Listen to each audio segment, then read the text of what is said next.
প্রিয় দর্শক, এখানে এই ভিডিওতে আপনারা দেখতে পাচ্ছেন এটা হচ্ছে মিষ্টি কুমড়ার ক্ষেত।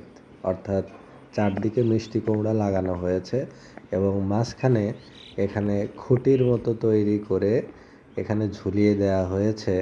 এটা হচ্ছে ইনসেক্ট ট্র্যাপ, অর্থাৎ পোকামাকড় মারার জন্য একটি ফাঁদ তৈরি করা হয়েছে। এটি একটি অর্গানিক মাধ্যম, অর্থাৎ এটা জমিতে কীটনাশক প্রয়োগ না করে এটা একটা ফাঁদের মতো তৈরি করা হয়েছে, যেখানে আপনারা দেখতে পাচ্ছেন অনেক পোকা জমে জমে আছে।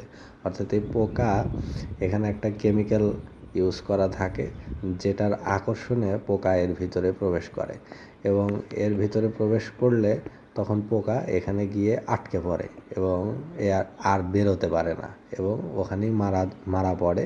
এবং এতে করে জমিতে গাছে কীটনাশক প্রয়োগ না করে এই ফাঁদের মাধ্যমে পোকাকে দমন করা।